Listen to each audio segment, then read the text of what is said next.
Bonjour, j'espère que vous allez bien.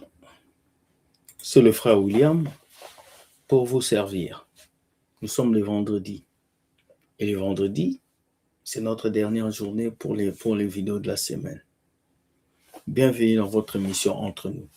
Ici, nous disons la vérité et nous venons souvent expliquer les choses qui sont inexplicables afin que nous tous nous puissions comprendre cela. Pour commencer, je vous dis générique avec cette bonne nouvelle qui arrive en Europe. Écoutez ça.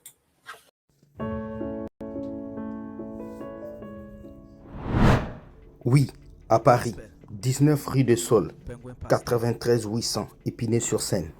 Pour la première fois, With Gospel Ministry TV se présente à Paris pour la conférence Zoe Impact 2026.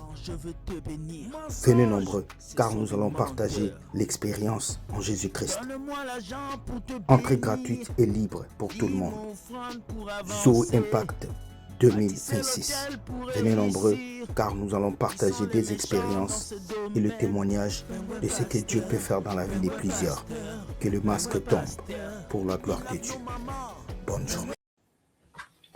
Bonjour, merci pour vos partages, merci pour votre présence et merci pour tout ce que vous faites pour l'œuvre de Dieu. Je vous ai apporté 4 vidéos aujourd'hui, peut-être 5, qui vont essayer de vous faire réfléchir et de me faire réfléchir. Parce que je pense que nous devons tous réfléchir dans la maison de Dieu. Beaucoup, lorsqu'ils deviennent chrétiens, ils éteignent leur cerveau. Ils fonctionnent avec les cerveaux du pasteur. Voilà pourquoi tout ce que le pasteur dit, ils font. Et quand il y a des mauvaises choses, ils sont perdus. Mais nous n'allons pas faire la même chose. Nous allons réfléchir. Nous allons apporter des idées. Et si vous êtes content, vous commentez. Si vous n'aimez pas aussi, commentez. Mais tout dans le respect. Le vendredi, nous avons souvent un moment où nous faisons des citations, où nous venons lire quelques citations que les gens nous envoient. Aujourd'hui, on va lire une citation que les gens nous ont envoyée aussi. La vérité dérange, l'hypocrisie rassure. Voilà pourquoi les faux sont souvent plus aimés que le vrai. C'est fort, hein? La vérité dérange, l'hypocrisie rassure. Là, on parle de 2 personnes. Une personne qui dit des vérités et une personne qui est hypocrite. La personne qui dit la vérité, il dérange. On ne va pas l'aimer. On va le rabaisser.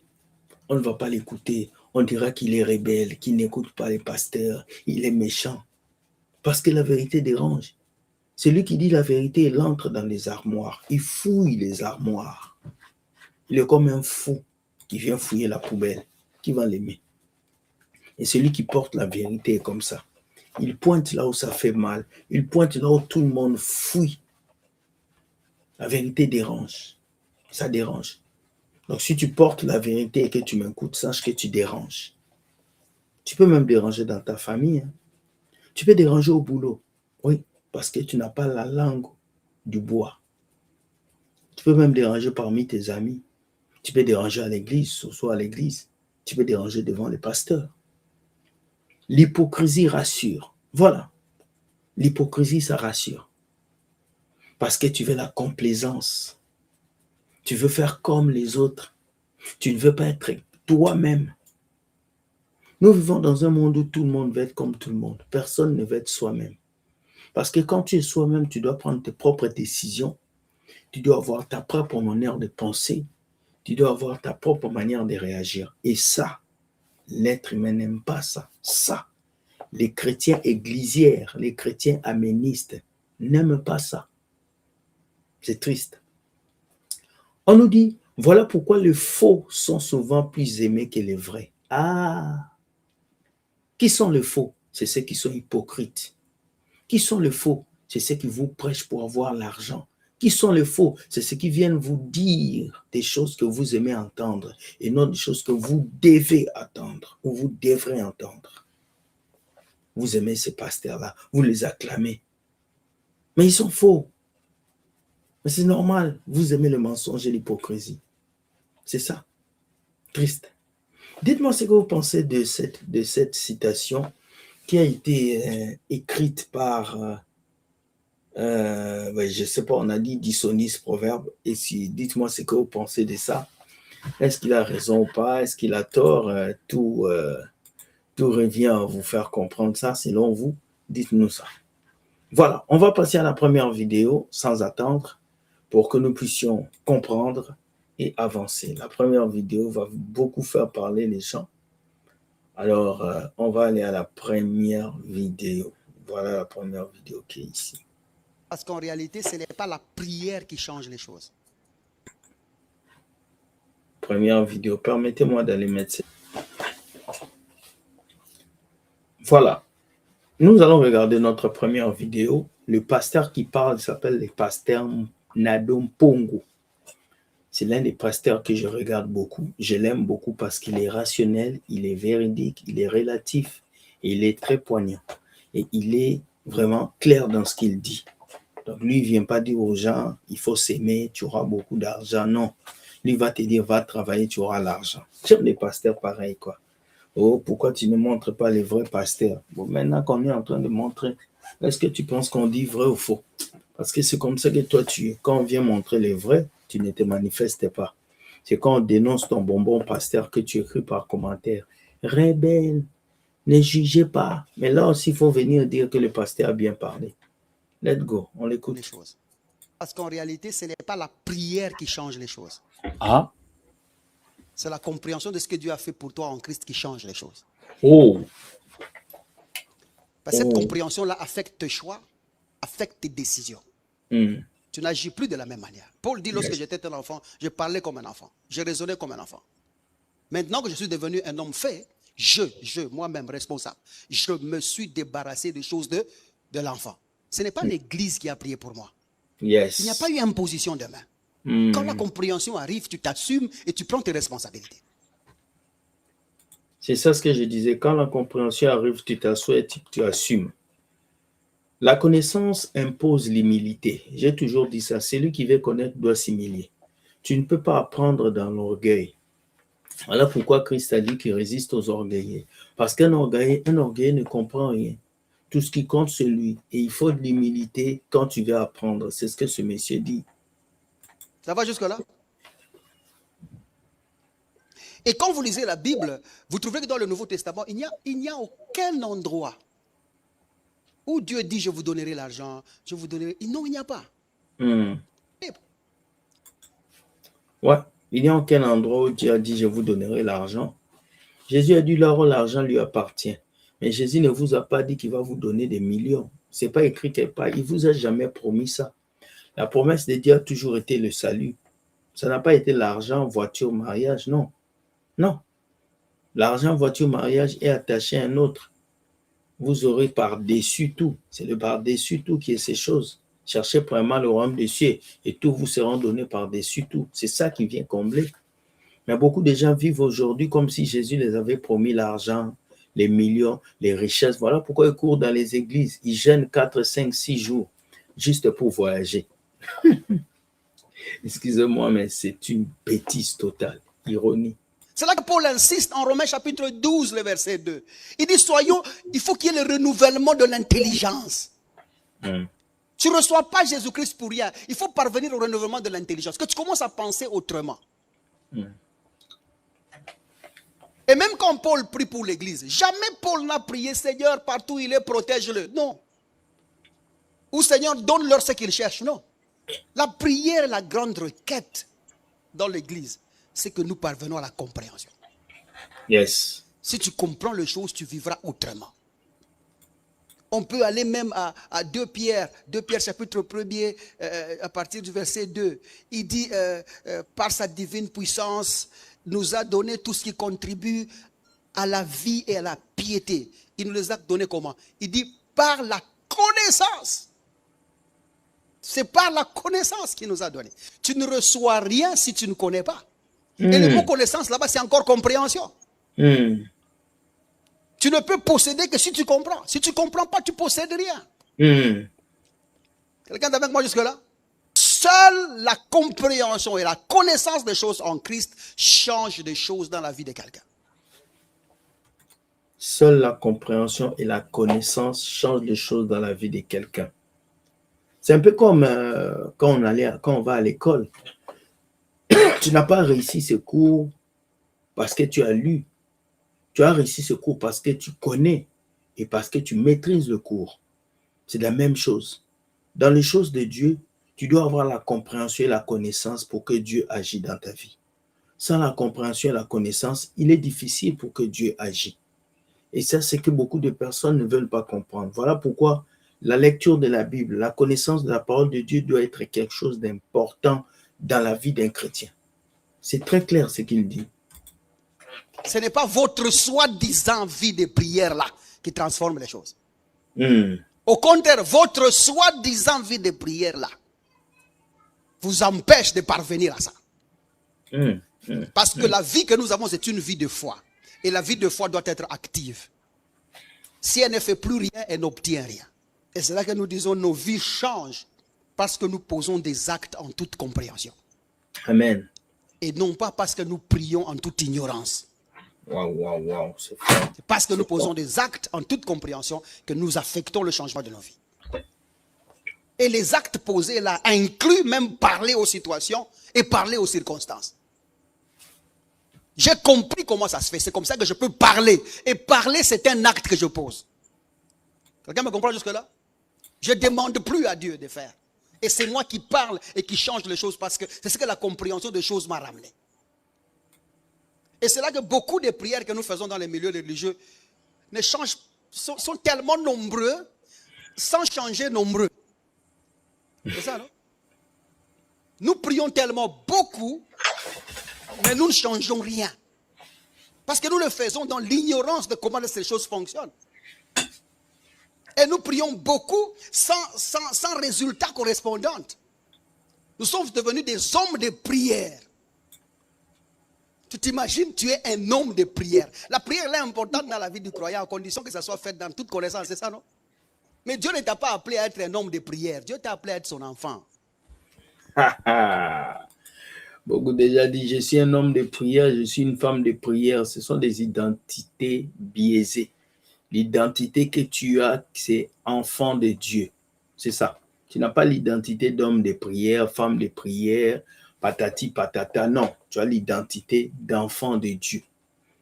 Et beaucoup de gens pensent que parce qu'ils prient beaucoup, que Dieu va agir dans sa vie. C'est parce qu'ils jeûnent beaucoup que Dieu va... Qui vous a dit ça? Il y a des gens qui ne prient pas beaucoup, mais qui voyagent. Le sujet à laquelle toi, tu fais 4 jours de jeûne, il y a des gens qui font 1 minute de prière et ils ont des choses que toi, tu ne peux pas avoir. Parce qu'ils ont compris ce que toi, tu n'as pas compris. C'est comme quand on arrive au Canada. Ce n'est pas le fait d'arriver au Canada qui te fait réussir. Ce n'est pas le fait d'arriver en Occident qui te fait réussir. Il faut te battre. Il faut travailler. Il faut aller au boulot. Il faut économiser. C'est là qu'on reconnaîtra si tu as fait quelque chose ou pas. Beaucoup de chrétiens sont comme ça. Ils pensent que s'il va à l'église tous les jours, Dieu va le bénir. La bénédiction de Dieu n'est pas attachée à ce que tu fais à l'église. La bénédiction de Dieu est attachée à la compréhension que tu as de la parole de Dieu et de Dieu pour toi. C'est fort, hein? Ça va aller. C'est très différent. Vous imaginez parmi vos enfants, là, il y a seulement... L'un de tes enfants, là, quand il te voit seulement, papa, je veux avoir, papa, je veux avoir, papa. Au début, ça va. Mais un jour, tu vas dire, pourquoi tu me demandes? Les choses qui sont dans le frigo, papa, je peux prendre une pomme, papa, je peux prendre les bonbons, papa, je peux prendre les trucs, papa, moi, je peux prendre les œufs, papa, je peux prendre... Il est toujours papa. Vraiment, tu vas dire, mais mon fils, pourquoi tu me demandes tout ce qui est dans ta maison ici? C'est pour toi. Voilà pourquoi j'avais dit une fois dans une vidéo, même si tu ne demandes pas à Dieu, Dieu va te donner. Dieu ne te donne pas parce que tu le demandes. Dieu te donne parce que tu en as besoin. Aujourd'hui, les chrétiens pensent que c'est en demandant seulement qu'ils vont recevoir. Il y a des choses que Dieu vous donne, vous n'avez pas demandé pour l'avoir. Le souffle de vie, tu as demandé quoi? La santé, tu as demandé. Non, mais Dieu te donne ceci, c'est une grâce. Donc Dieu, c'est un papa responsable qui accomplit des choses dignement dans ta vie pour son image. Écoute, Dieu est jaloux, il aime bien gérer son image. Toi, tu l'as accepté. Il ne peut pas te laisser vivre dans une situation bizarre parce que c'est lui qui aura honte, ce n'est pas toi. Alors, il est obligé de faire des grandes choses dans ta vie. Et les grandes choses, ce n'est pas seulement une voiture, une maison. Les grandes choses peuvent être aussi le souffle de vie. Le fait que tu t'es réveillé, que tu respires, c'est une grande chose. Ne méprisez jamais cela. Parce que sans la santé, tu ne peux pas t'asseoir et me regarder la vidéo. Conclusion. Tout ce qui est dans la maison est à toi. Arrête de faire quoi? De me demander. Si tu me demandes, c'est-à-dire que tu n'es pas assez instruit pour avoir la compréhension que tu es un enfant de la maison. Et c'est là que la Bible dit, aussi longtemps que l'héritier est un enfant, il ne diffère en rien d'un esclave. Quoi qu'il est maître de tout. Tout est à toi, mais tu demandes. Si c'est pour toi, prends seulement. Simple que ça, non? Parce que tout c'est pour toi. Tu arraches. Tu entres dans le camp de l'ennemi pour les prendre. Toi, tu es déjà dans la maison de tout. Tu sors de tout pour aller chercher là-bas. C'est que tu n'es pas un enfant de la maison, tu es un enfant. Il est illégitime. C'est là que le porteur de requêtes sont manipulables. Les porteurs de requêtes sont susceptibles aux suggestions du diable. Et leur vie est une démonstration de manque de compréhension de réalité à vie en Christ. C'est ça. Les porteurs de requêtes, ce sont des personnes tous les jours qui demandent à Dieu et qu'ils ne se rendent pas compte qu'eux-mêmes, Dieu les a déjà tout donné. Moi, par exemple, il y a des sujets à laquelle je ne demande plus à Dieu. Je sais que Dieu va l'accomplir au moment opportun. Ça demande un certain niveau spirituel que beaucoup n'ont pas. Mais avec le temps, quand tu développes ta relation avec Dieu, Dieu va te permettre de pouvoir arriver à ces niveaux-là. Très bonne vidéo, j'aime ça. On va passer à la deuxième vidéo qui va nous parler aussi fort que ça. Voilà. Et c'est le même pasteur pour la deuxième vidéo. Et l'autre dit non, vous savez quoi? Le Saint-Esprit peut faire n'importe quoi, n'importe quand. Le Saint-Esprit peut faire n'importe quoi, n'importe quand. C'est faux. Le Saint-Esprit travaille selon un protocole. Le Saint-Esprit ne fait pas tout n'importe comment. Il n'est pas désordonné. Il n'est pas désordonné. Dieu peut faire tout. Dieu peut faire tout, mais selon ses règles, selon comment est-ce qu'il avance avec toi. Écoutez ce message, c'est vraiment pertinent. J'ai aimé ça. Non, papa. Non. Non, encore, non. Le Saint-Esprit a une ligne de conduite. Il ne peut pas faire n'importe quoi. Toute action du Saint-Esprit doit être centrée sur Christ.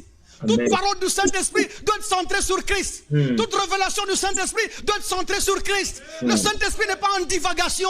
Le Saint-Esprit n'est pas en désordre. Le Saint-Esprit suit l'ordre qui a été implanté, imparti, placé, corrigé, fixé par Dieu. Qu'est-ce que la Bible dit? L'Esprit de Dieu viendra parler de Dieu. Pas de lui, pas d'autre chose. Donc, ne laissez pas quelqu'un vous faire croire que le Saint-Esprit peut venir tout faire. Même dans les bêtises, non. Le Saint-Esprit fait les choses selon les lignées de Dieu, selon le protocole de Dieu, pas selon le prophète, pas selon le pasteur. Ce n'est pas au Saint-Esprit de nous écouter, d'exécuter nos ordres. Non, c'est à nous d'exécuter l'ordre du Saint-Esprit. Il faut comprendre cela. Le Saint-Esprit vient pour nous guider. Ce n'est pas nous qui guidons le Saint-Esprit. Aujourd'hui, beaucoup de chrétiens guident le Saint-Esprit. C'est une aberration. Papa, localise-moi, localise-moi. Comment Dieu va te localiser? Il est déjà en toi. Même prière que frère William. Les gens commencent à ordonner au Saint-Esprit à faire des choses. C'est triste. Nous allons invoquer le Saint-Esprit. Viens, descends, agis. Non, le Saint-Esprit agit selon lui-même, selon ce qu'il a décidé d'agir, parce que c'est sa mission. Dans la révélation de la personne de Jésus-Christ, le Saint-Esprit ne sait que glorifier Jésus. Ne peut pas dire que le Saint-Esprit faire n'importe quoi. C'est comme ça que nous étions dans nos cultes là. Je vais continuer prochainement. Il se passe, ça va demander 2-3 versets.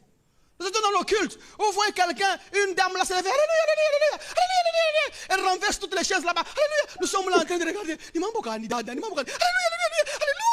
alléluia. Donc le Saint-Esprit tente de faire n'importe quoi. Anavunja bichi ya mkanisa no, bichi bilivunjika kwa uwezo wa Mungu.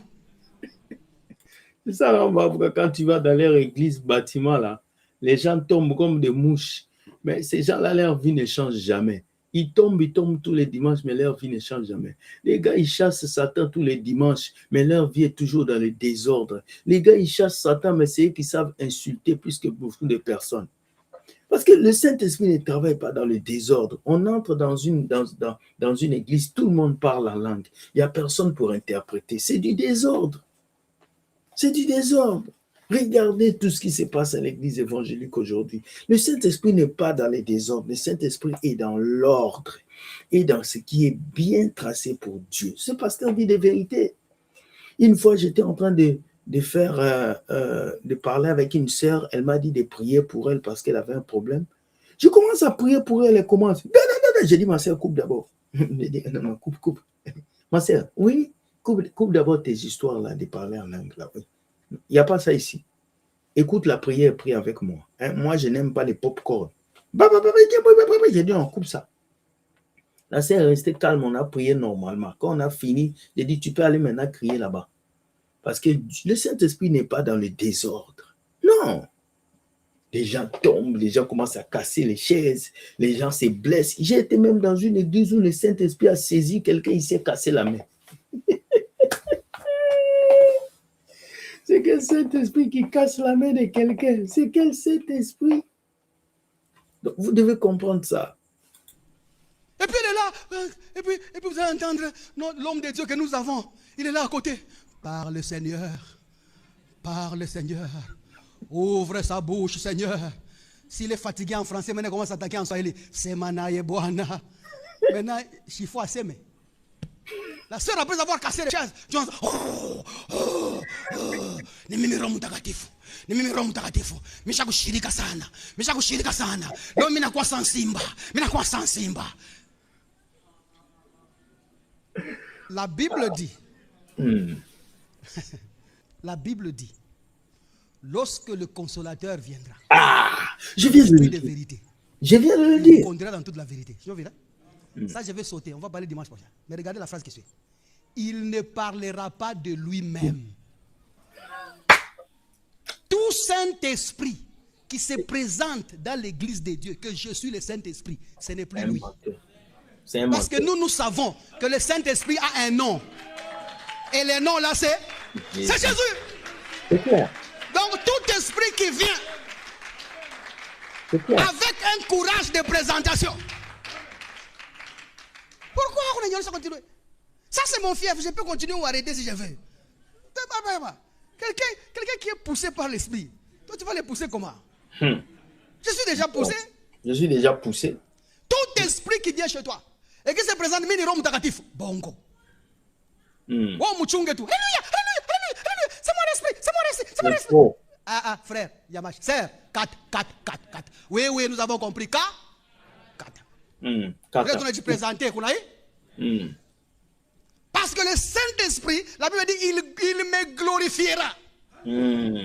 Si c'est l'Esprit de Jésus, il doit glorifier Jésus. Pas chercher la gloire au milieu des enfants de Dieu.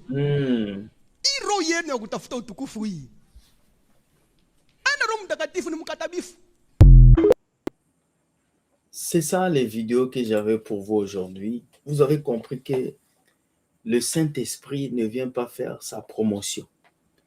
Il vient faire la promotion de Dieu. Le Saint-Esprit ne vient pas se complaindre, comme on le dit, mais il vient pour parler de Dieu. Faites attention à tous ces gens-là qui tombent dans les églises, qui crient comme des singes, qui sautent comme des singes sautant dans les branches, qui cachent des chaises, qui tournent par terre. Souvent, Dieu n'est pas dedans. Dieu est souvent là où tu ne penses pas. Et là où tu ne penses pas, c'est ton cœur. Le grand Dieu est dans ton cœur.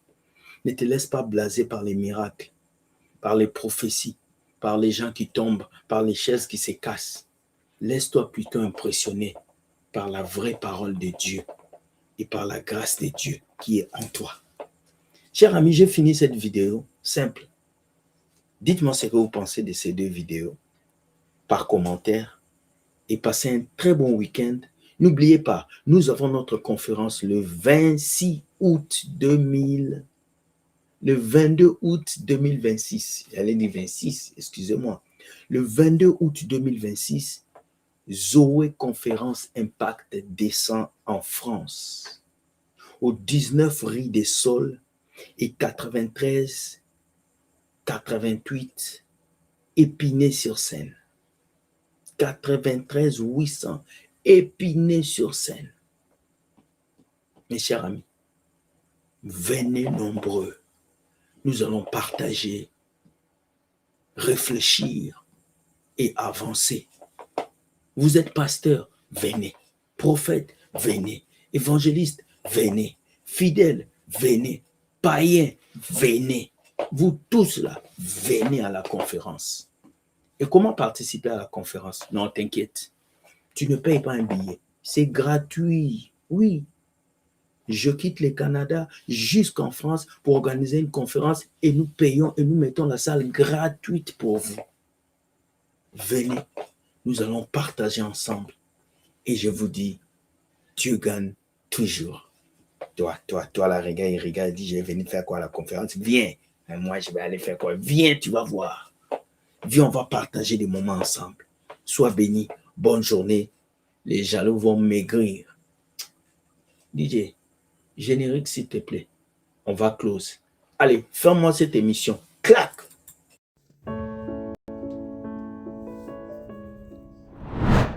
Oui, à Paris, 19 rue des Saules, 93 800 Épinay-sur-Seine.